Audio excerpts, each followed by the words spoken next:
E aí, pessoal, tudo bem? Então, esse aqui é o nosso segundo conteúdo do nosso terceiro bimestre, é o capítulo 8, Climas e Formações Vegetais no Mundo, né? O que vai diferenciar o capítulo 8 do 7? É porque agora você vai ter não só a questão do clima, mas as formações vegetais do mundo. Todo clima, pessoal, ele tem nome.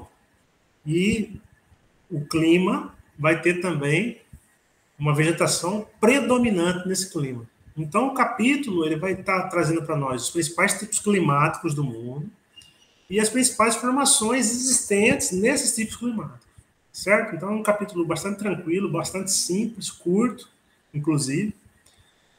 E a gente vai falar inicialmente da parte das formações vegetais e tipos climáticos. Então, no mundo, você vai ter o quê? Você vai ter diversos tipos de clima. Essa classificação aqui é de um climatólogo chamado Arthur Strahler. E ele dizia lá que você vai ter climas mais quentes, climas temperados, que são intermediários, e climas mais frios. E todos eles, segundo a legenda, que tem nome: equatorial, tropical, subtropical, desértico, semiárido, mediterrâneo, temperado, frio, frio de alta montanha e polar. Então aqui são alguns tipos climáticos para esse climatólogo. Mas nós temos várias outras classificações climáticas que mostram lá outros tipos de climas também. Então, se a gente pegar aqui a cidade de Cuiabá, segundo Strahler, está bem pontuado aqui, né? O clima é tropical. O nome do clima é tropical. Aí, o que eu tenho? A formação vegetal, ela depende do tipo climático. Aí, vou ter o quê? 3 tipos básicos de formações vegetais. A formação de grande porte, de médio porte e de pequeno porte. O que é isso, professor? A de grande porte são formadas por árvores. Aquele vegetal que tem tronco, caule, raiz, folhas, frutos acima de 5 metros. Essa vegetação é chamada também de arbórea, formação arbórea, o arbóreo, né? A vegetação arbustiva, ela tem até 5 metros. Também tem caule, tronco, raiz, folha, né? Enfim. Ela é de médio porte, até 5 metros. E a de pequeno porte, a herbácea, ela não chega a ter 1 metro. Então, ela tem alguns centímetros só. Ela é rasteira, é de pequeno porte. Geralmente, algumas delas não têm, né? Tronco, não tem caule, porque são bem baixas, próximas ao solo. São gramíneas. Tá? Então, essa é de pequeno porte. Então, quando eu trabalhar com vocês o conteúdo, eu vou usar geralmente o termo arbórea, arbustiva, que é o arbusto, ou herbácea, que é de pequeno porte. Certo? Aí o que acontece? Conforme a região da Terra, eu vou ter uma característica de temperatura. Então, vocês viram no conteúdo anterior, né? Quanto maior a latitude, quanto mais distante que eu tiver do Equador, menor vai ser a minha temperatura. Automaticamente, mais frio vai ser o local. Quanto menor a minha latitude, mais próximo do Equador, maior vai ser a minha temperatura devido à incidência da radiação solar. Mas há exceções também, certo? Então, aqui eu coloquei uma coisa bem simples, só para vocês entenderem. Belém, ela está a 1 grau de latitude sul, 1 grau, 28 minutos. A temperatura média é 25 graus. Porto Alegre está a 31 graus e 1 segundo, né, sul, né, no caso aqui 1 minuto, melhor dizendo, 20 graus de temperatura média, ou seja, 5 graus de diferença de Belém. Então, a latitude menor é Belém, maior temperatura média, e a latitude maior é Porto Alegre, a temperatura média está em torno de 20 graus, menor temperatura. Certo? Todas aqui encontram-se ao nível do mar, todas as cidades, Salvador, Vitória também. Tá? Mas conforme você vai distanciando da linha do Equador, tá? 1 grau está bem próximo do Equador, o Equador é 0, né? Você vai ter o quê? A queda da temperatura. Tá? Menor a latitude, maior a temperatura, maior a latitude, menor a temperatura. Aí o que eu tenho? Nos climas de alta latitude, distantes do Equador, você vai ter o quê? Muitas vezes formação de floresta. Floresta, vegetação arbórea, grande porte. Então, norte da Sibéria, norte da Rússia, melhor dizendo, tem a Sibéria, norte do Canadá. Lá você vai ter aquelas formação vegetal de folha pontiaguda. Ela é chamada de acicofoliada. Tá? Predomina espécies semelhantes, né? São chamadas de homogêneas, formações homogêneas, são árvores sempre quase que iguais, não é? E lá no norte do Canadá, no norte da Rússia, na Sibéria, recebe o nome de floresta boreal, tá? Ou chamada floresta de taiga, ou taigá, dependendo da pronúncia. O clima desses locais, por estar bem próximo ao círculo polar ali, é um clima frio. Tá? É um clima que geralmente a temperatura média é em torno aí 5, 10 graus no verão e em torno de zero aí, ou abaixo de zero no inverno. Aí eu tenho que acima do círculo polar, aí eu vou ter o clima frio, né? Mais frio ainda, que é o gelado, o clima polar. Nesse clima polar eu vou ter uma vegetação que só aparece no degelo durante o verão, que é a tundra. É uma formação agora não arbórea, mas herbácea, de pequeno porte. Tá? Então são os extremos da Terra, principalmente no hemisfério norte, né? No norte do Canadá, norte da Rússia, né? Nos países da Europa. As temperaturas lá são frias o ano todo. Ocorre um degelo no verão, nos 3 meses de verão, e ali aparece uma formação herbácea que é a tundra. Tá? Os verões são curtos, aí ela aparece ali e serve de alimentação para alguns animais que vivem ali. Ela é formada basicamente por pequenas vegetações denominadas de musgos e líquens. Tá? Já na média latitude, que fica entre o trópico e os círculos polares, eu vou ter o quê? Vou ter uma das formações vegetais e o clima temperado. O clima temperado não é porque tem tempero, não, é porque as 4 estações do ano são bem definidas. No verão faz calor, na primavera a temperatura começa a elevar, né? Então você vai ter o ressurgimento das folhas, das árvores, né? No outono as folhas caem, né? A temperatura começa a cair, no inverno você vai ter temperatura baixa, com inclusive queda de neve. Tá? Então esse é o clima temperado. As 4 estações do ano são bem definidas. Aí ele pode ser o oceânico, que é próximo aos oceanos, banhados pelo mar, e o continental, que é distante dos oceanos, na parte continental, lá vai ter uma amplitude térmica maior do que na região oceânica. Né? A variação de temperatura ao longo do ano vai ser maior no continente do que próximo ao mar. Tá? E lá você vai ter uma formação também arbórea, de grande porte, que foi bastante devastada pelo processo de urbanização em vários países da América do Norte, da Europa, da própria Ásia, não é? Que é a floresta temperada. Tá? É uma floresta que tinha em grande quantidade no passado, ela já é um pouco mais heterogênea do que a floresta de taiga, né? A floresta boreal. Lá você vai ter um pouco mais de espécies, mas foi bastante destruída, né? Pelo processo de ocupação dessas áreas, que são processos antigos.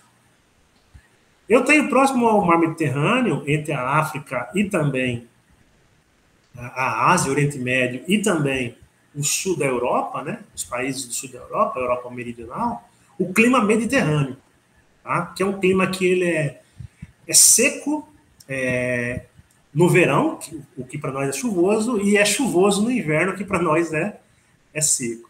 Tá? Então tem verões quentes e secos e invernos brandos, não tão frios, não tão calor, né? E úmidos, chuvosos. Tá? Então fica próximo das regiões desérticas, tem nos Estados Unidos, né, tem no norte da África, sul da Europa, que eu disse, e lá você vai ter a formação da vegetação mediterrânea, formada por maques, garrigues, que são moitas de arbustos, né, arbustos até 5 metros. Então percebe-se aqui que você vai ter uma vegetação não tão alta, mas também não rasteira. Tá? Aqui que você vai ter as oliveiras, né, o azeite, né, as oliveiras que faz lá o azeite de oliva, né, nos países do sul no sul da Europa. E aí eu tenho também nas médias latitudes, na latitude média, o clima semiárido e também o clima de deserto. Então, esses climas semiárido e de deserto, a diferença deles é que no semiárido você vai ter um volume maior de chuva, né? Acima de 250 milímetros por ano. O deserto, muitas vezes, abaixo disso, abaixo de 250 milímetros por ano. E aí você vai ter pouca vegetação, tá? A vegetação você vai ter só em áreas que você vai ter o afloramento do lençol freático, que são os oásis. Aí você vai ter alguma formação vegetal lá de grande porte, né? Algumas árvores e também de médio porte, alguns arbustos. Tá certo? Então, geralmente são em regiões de climas um pouco mais frios no inverno, né? E um pouco mais aquecidos no verão.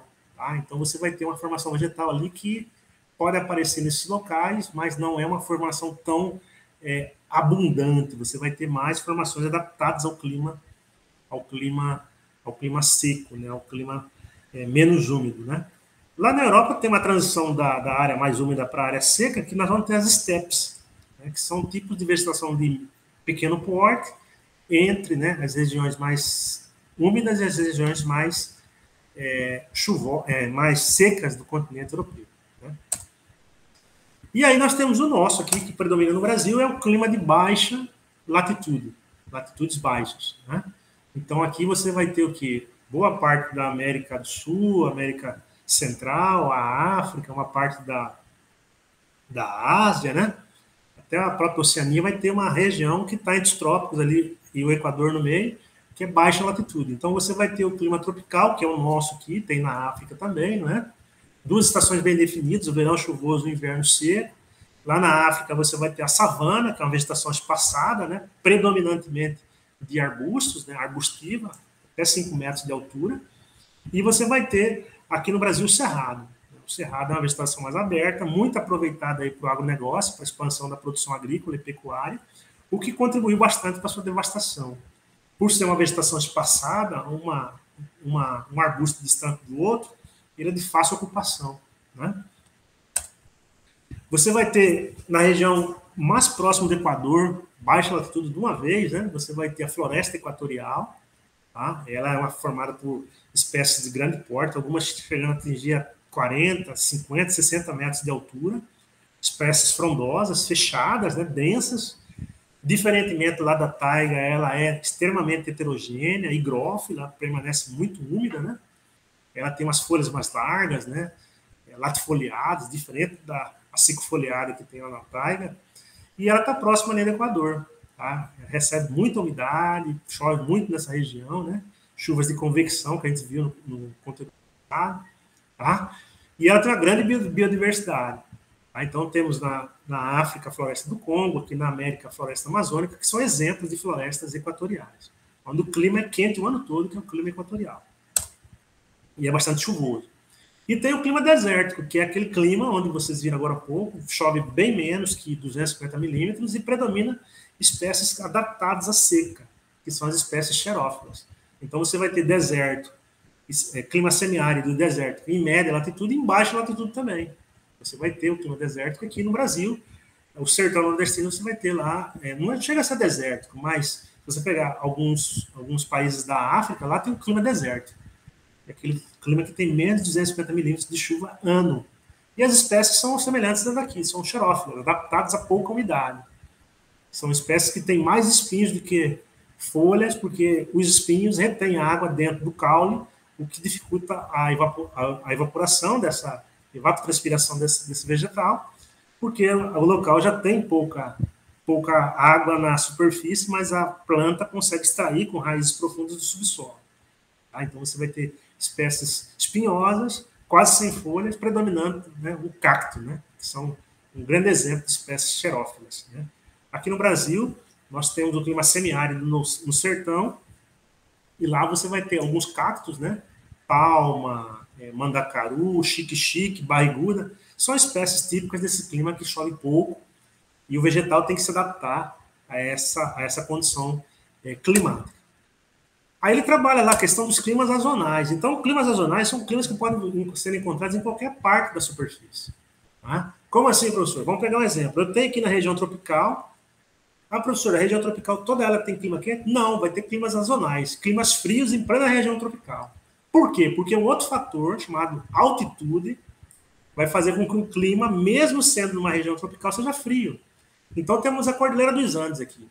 A Cordilheira dos Andes está numa região que atravessa toda a América do Sul, e mesmo a América do Sul tendo o predomínio na região tropical de temperaturas altas, na Cordilheira a temperatura é baixa.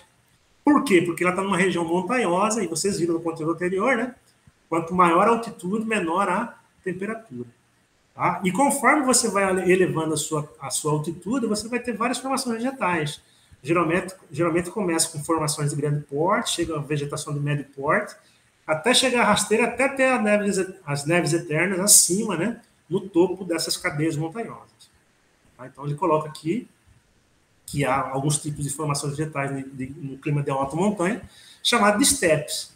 Tá? O que eu falei para vocês há pouco, que na América do Sul tem, na África tem, na Ásia tem, né?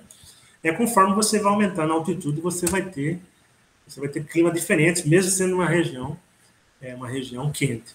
Tá? Então, o clima frio e de vegetação de alta montanha é típico das regiões de cadeias montanhosas. Nós vimos lá atrás, né?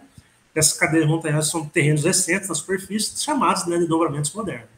Então, nós temos Alpes, nós temos a Cordilheira dos Andes, montanhas rochosas, o Atlas, né? Lá na África. Tem vários locais de cadeias montanhosas, onde o clima lá, devido à altitude, é frio, e você vai ter formações vegetais em escalas devido à altitude, né? Tá? Aí tem a questão do protocolo de Nagoya, né, que foi um documento firmado lá nos anos 2000, 2014, 2015, né, que estabelece algumas ações a nível mundial, 2010, melhor dizendo, para proteção, né, ele foi divulgado em 2010, mas entrou em vigor em 2014, para proteção do meio ambiente. Tá? Então, um acordo para manter uma diversidade biológica no mundo, né, onde os países assinaram, a maior parte dos países do mundo assinaram, né? Uma quantidade. A maior parte não, ele coloca aqui no texto 51 países, ele tem que dar uma atualizada para ver quantos que são hoje. Mas ele estabelece compromisso de conservação de ambientes terrestres e marinhos.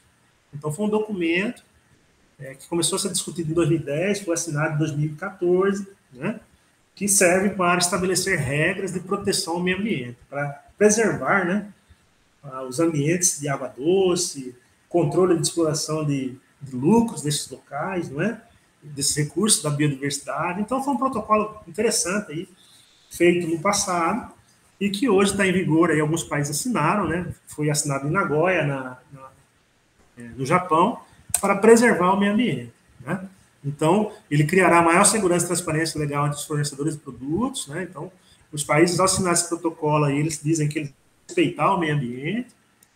Então, eles estabelecem regras previsíveis, né? E auxilia na repartição dos benefícios quanto ao recurso gerado naquele país. Então, se é encontrado algum recurso que eles exploram, que alguma empresa explora naquele país, ele, devido ao protocolo de Nagoya, ele vai ter que ser patenteado para aquele país de origem, né?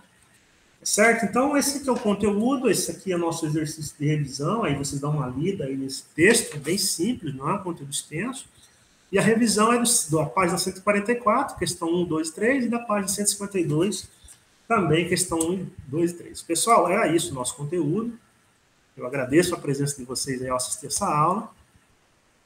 Deixa eu parar aqui a apresentação, interromper a gravação, fiquem com Deus aí, até a próxima. Valeu? Moçada, até mais.